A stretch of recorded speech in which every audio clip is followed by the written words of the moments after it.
กนึงไม่ได้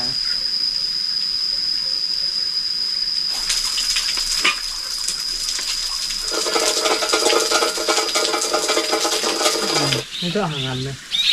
นี่เยอะเลยก็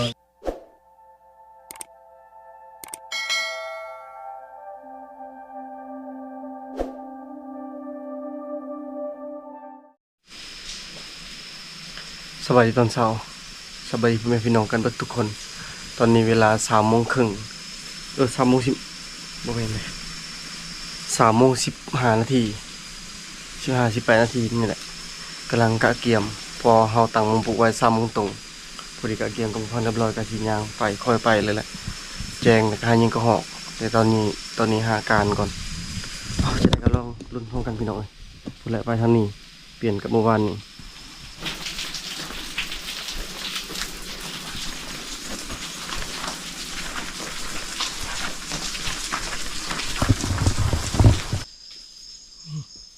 รถใหม่ๆรถนะ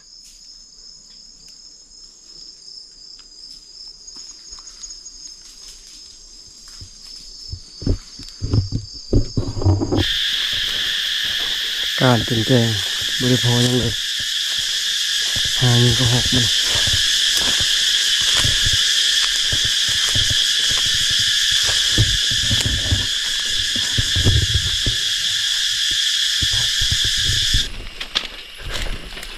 ยิงทั้งเบิด5 ตัวตก4 ตัวข้างตัวหนึ่ง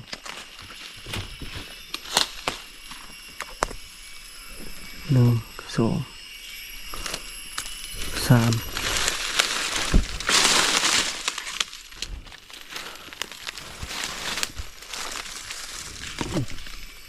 เอายังไงมาเลย4 ตัวครบเลย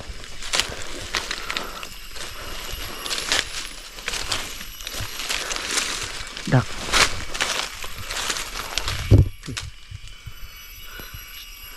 ักอยู่กกลิงจีปลาบนน้ำมันกินทางลิงทางคลองเมื่อเช้านี่อยู่พอชั่วโมงได้ยิง5 ตัวชาวตัวหนึ่งตัวขาดกอกตัวหนึ่งมันกำลังกระโดดออกยิงวางนั้นเดี๋ยวลีวางนั้นแหละเดี๋ยวจะเมืองจะช้ำเอากุกลิงจีปลาลิงตัวใหญ่เร็วก็เข้าแต่5 ตัว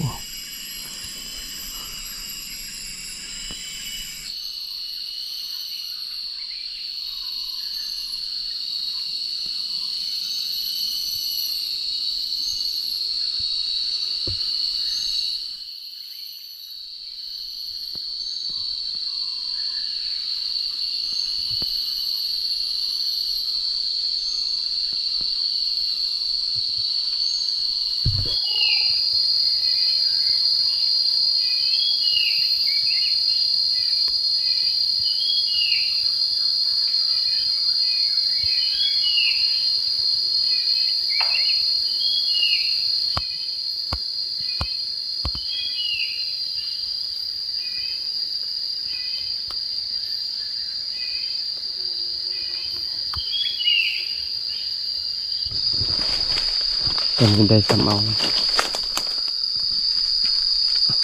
ตัวมันคางมันเท่านี้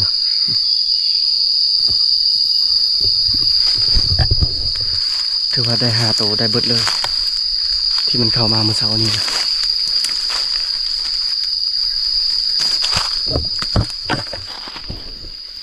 ลิงจีบ่พาบ่หัวว่าลิงจีเป็นได้มันคล้ายๆมาข้อแรงตัวเปลือกมันแกะง่ายแกนมันคล้ายกับหมักลำไยเบิ่งมาหากินโอ้ตัวแรงยังชิเข้าอยู่อ๋อกินลายดิเมื่อเช้านี้เขามาบ่พาไปเก็บนะยันได้ยิงหลายบาทดิแต่พาไปเก็บกูเป็นขี่ธนาพาวางนั้นก็ได้ยินเสียงมันตกเสียงของเข้าแล้วก็วางนี่นะมันจะเป็นตัวลิงตัว มันหนีจากนี่นะแล้วก็มันไปกินอยู่บนตกโปะโปะตลอดนะให้บัวพางไปดักอยู่กุ้มบางยางเนี่ยกับบัวพางกุ้มบางยางเราอยู่หันบัวเฮียงกับมาพีแล้วกันมีล้ากุกอันนี้กับกุกลิงกี้คือกันบัวเฮียงดักกุกนี่แล้วก็มีกุกบนอื่นๆอีกหลายกุกการคืนนี้ก็พอจะได้กุกนี่ก็แม่นนี่เป็นหมากอยู่หมักไห่ได้ทันชมพูดอกนกเชยกำลังตกอยู่หมักไห่ใหญ่กับชัมพูมือพวกเรายินดีเสียงนกเป่าวันนี้นะบ้านมาพ่อนะพ่อแต่หมักไห่ก็เข้าช่องโตก็ฟังยิงตัวหนึ่งกุกไห่ที่พากันถอยกลับแล้วกลับใบมันดูว่าทายยิงนกกระดกเราพัง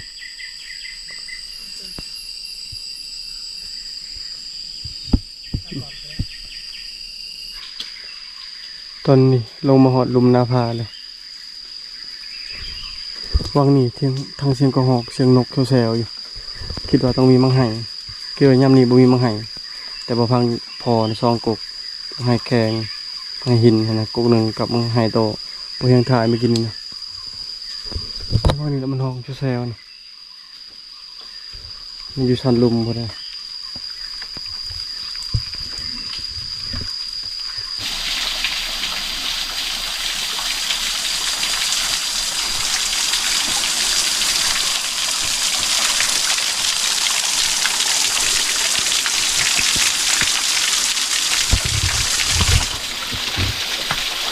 พามันกลับแล้วกลับไปทางหลังไปเลยเสาหล่นไม่เลยผมเมื่อคืนนี้บุญการประมาณ7 โมงปลายบ่เห็นเดินเสียดายดิลงมาแต่เมื่อเช้านี้น่าจะได้เจออยู่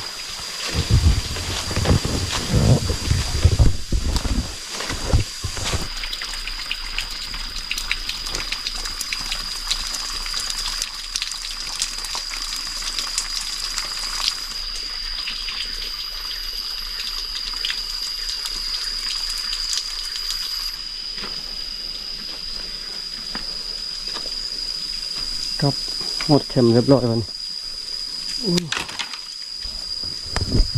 วิวงามแหงอยู่พี่เป็นนาพาที่สูงหากินคืนนี่ไปทางนี้คืนกลับมาทางนี้สบายดีบ่ฟังสบายดีได้ยังได้เป็นนกกระแทกโอ้มาเนาะ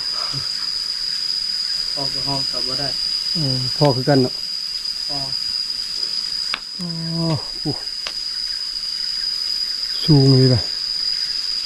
แล้วก็ยาวเหยียดไปพุ่นเป็นกิโลมาทางนี้อีกเป็นกิโล2 กิโลพูดูเขากินกับมัน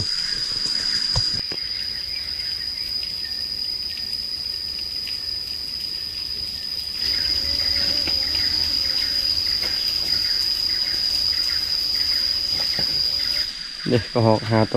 บ่เฮงได้ใส่เลยนกยาวเนาะพุ่นหกนี่บ่พางเฮ็ดบ่ได้เนาะเฮ็ดบาปบ่ลง2 มื้อนี่หาก็ได้นกตัวเดียวบ่เฮงนะมื้อนี้ได้5เมื่อวานนี้ได้7ก็พอได้กิน1 เท่าสุกไปแล้วจึงพัวตอนนี้ก็พากันมาอาบน้ำพุ่นละอาบน้ำอยู่พุ่นน่ะโอ้น้ำแบบมันตกใส่หัวเจ็บพอมันสูงเด้มันสูงพุ่นละซ้ำพุ่นละซ้ำปลายไม้พุ่นสูงนี่ได้ต้องประมาณ20-30 เมตรตกใส่หน้าผากนะเจ็บเนาะแต่ท่านี้เป็นตะย่านแบบหินเลยนะมันผุพังมันตกลงตลอดท่านี้มันย่อยลงตลอดระวังที่สุดเลยเห็นมันตกนี่เป็นแทนตกใส่คนกับเรือตกใส่ไม้กันไม้หักไม้ล่มคือเพิ่นอยากตกได้มื้อนี้โอ้คึม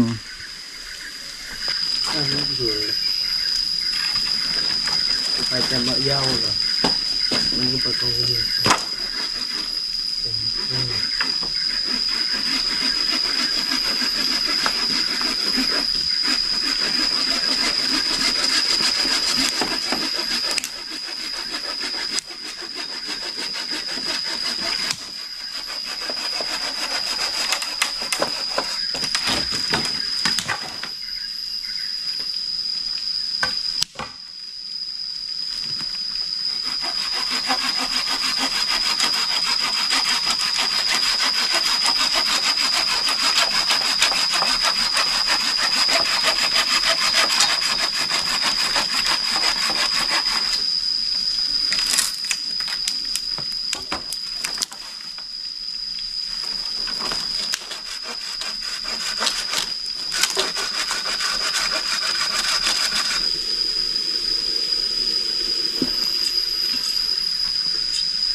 ไปจำตัวยาว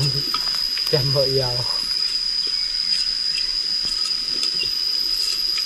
เดี๋ยวอุ่นหน่อยเนี่ย เป็นระดับครับเป็นระดับ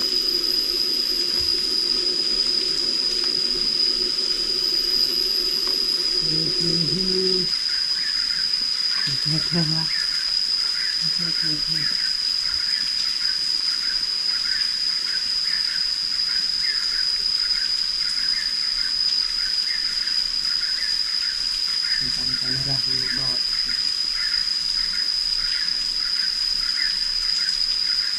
ที่ตัดหนักก็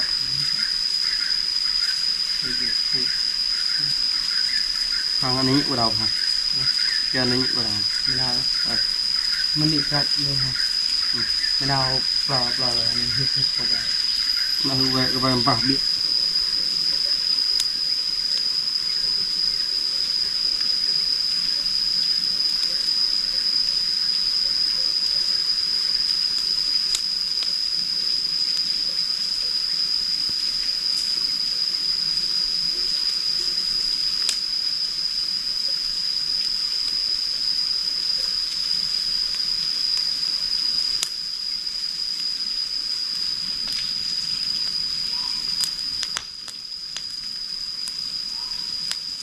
แล้วมันนี่ก็สักนิดนึงเถอะตรงนี้มัน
นี่วะนี่หาเราเอง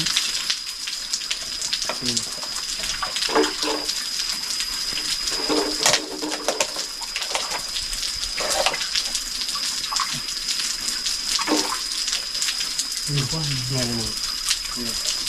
เดี๋ยวจะ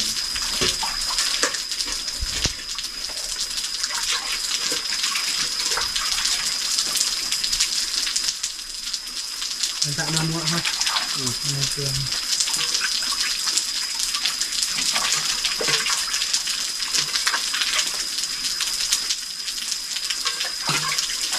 ต่อนะ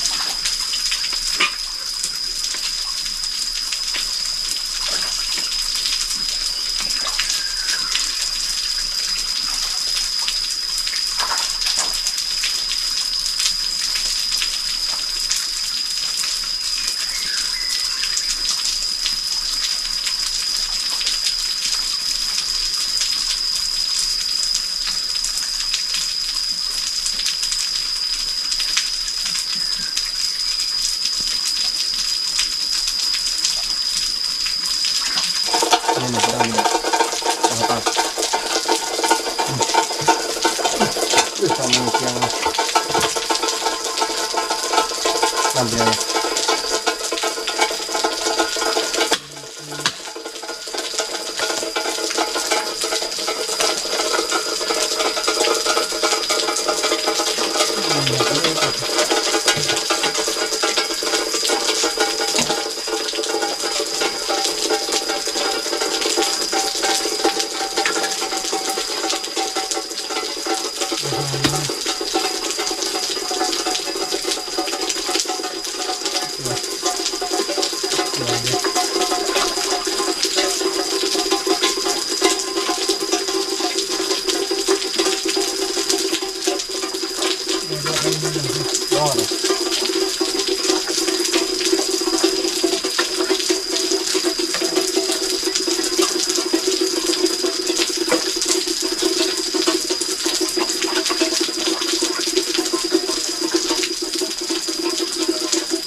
นี่แหละเราจะ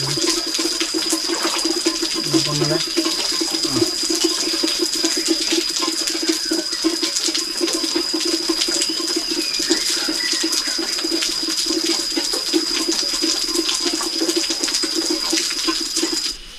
ตอนนี้ครัวกระหอกเรียบร้อยแล้ว มีแต่ย่างไว้กินตัวหนึ่งก็พอแล้วกินแล้วก็บ่พังชวนไปนอนเทิงนะมื้อนี้เพราะว่าคานขึ้นคานลงคันว่าถ้าลุ่มนี่ก็ยันบ่ได้ไม้มันสูงถ้าเทิงยังใครแน่พอเห็นมักใหม่อยู่ทางเทิงพุ่นแหละ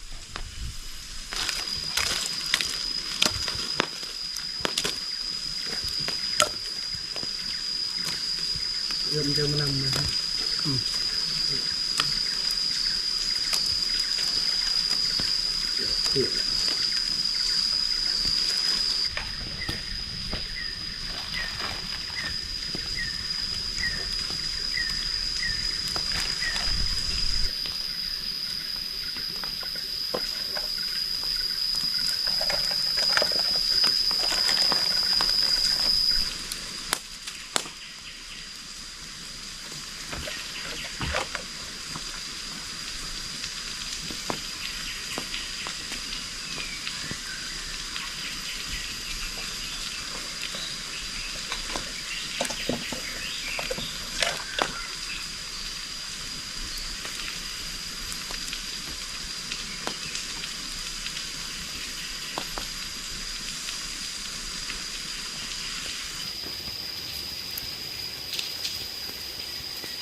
เวลาได้สัตว์มาแล้วได้กระหอกได้นก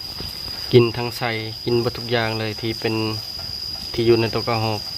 นอกจากคนเท่านั้นทิมไส่นี่ก็มันใส่กระหอกนะ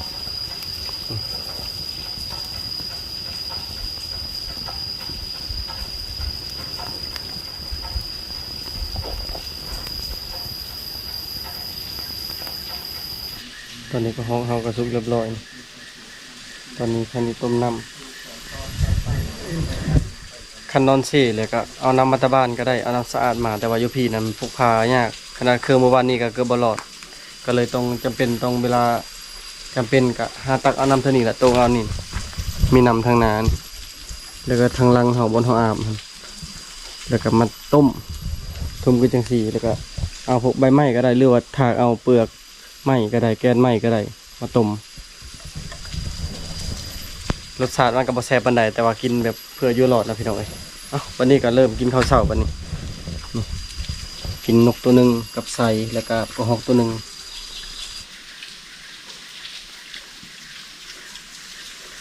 มาเด้อพี่น้อง มามากินข้าวเช้า มีทองนำกัน งามไปเลย อ๋ออะไรเนี่ย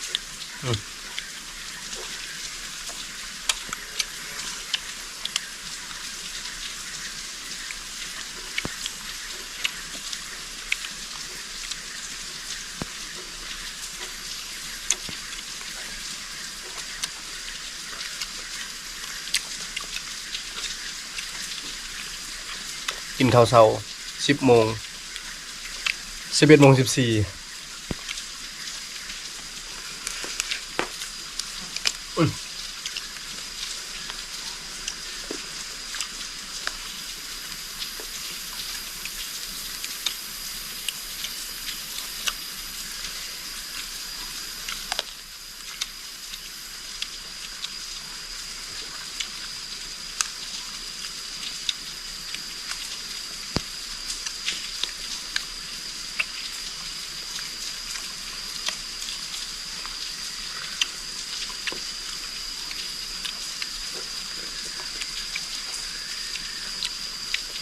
ก็หอกกระแซมแต่ว่าห้องใหญ่น่ะมันยังงามบางเพื่อนยังเพื่อนคนใหญ่เลยมันยังงามมี FC คอมเมนต์ให้เฮ็ดผัดแต่ว่าคือหลายบ่มีเครื่องปรุงนะบ่มีพวกกะเพราอันอยู่บ้านน่ะเฮ็ดได้แต่อยู่บ้านก็บ่ค่อยทายกินคือเวลาเมื่อบ้านมันก็มีเวียกหลายอย่างที่ต้องเฮ็ดนะ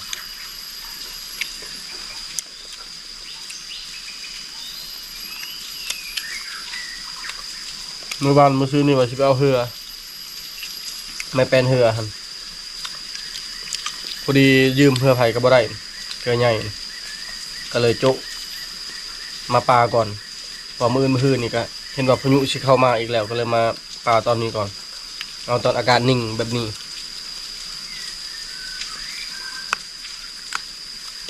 กินข้าวแล้วไปนอนพุ่นบ่หรือว่าลงมานอนพีตอนแรง มึงก่อน บ่กันเนาะ มึงถ้าก็หอกเข้าลายกันมาพุ่นเลย ความมี สรุปขึ้นไปจะนอนนี่เอาเครื่องไปเลย แม่นเอาเครื่อง หันฝนตกแล้วมันนอนพี่ อืม กันก็ห้องบ่ลายก็ได้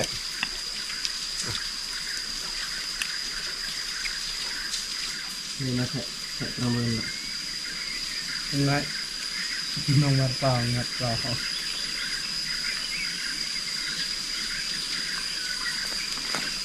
คิดนั่งก็ยากคือจำแหละก็ปะก็เลยงงก่อน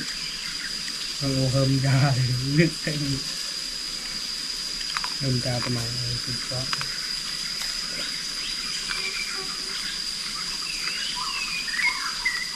เวลามันถึงก็ ต้องคนตัว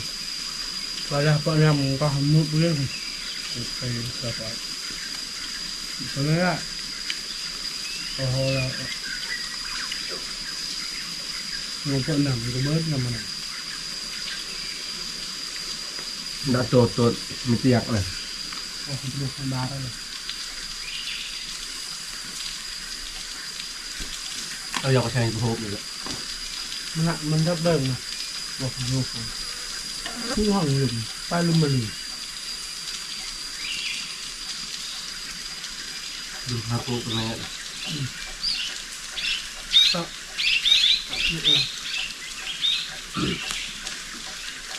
itu hangan nih nih เยอะเดินเลย nih hai pokoknya เยอะมันน้องแอนมาตะลุมเลย Mbak bentuk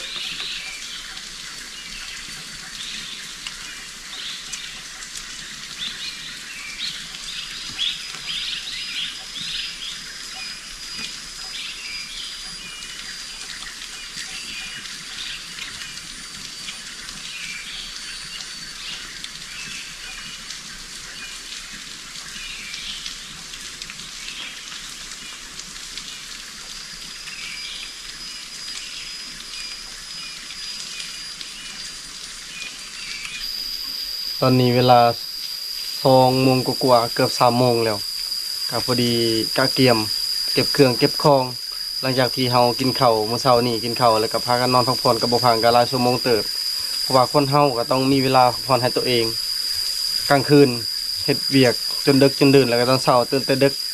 บัดนี้กลางเว้นก็เอาเวลาพักผ่อนหน่อยหนึงเวลาอยู่ป่าไว้นี่แหละคันอยู่หลายมื้อโดนนาฬิกาเมื่อยเพราะว่าเฮาได้เฮ็ดเวียกหลายกว่าเฮาอยู่ล่าๆนะแต่ก็ตอนนี้พักผ่อนเรียบร้อยแล้วพากันอาบน้ำมีแต่เกียมขึ้นไปนอนพุ่นแหละคันเอาฝนตกสิลงมาพี่คันฝนบ่ตกก็นอนพุ่นเลยเอาเครื่องของอยู่ของกินไปพุ่นเอาสไลด์พี่นี่ก็ขอจบไว้เพียงเท่านี้ก่อนอื่นก็ขอบใจพ่อแม่พี่น้องเบิดทุกคนที่เป็นกำลังแห่งใจของบ่เฮียงและถ้าติดตามในอีพีตอนแรกมาสิมาหรือบ่มาพี่น้องไป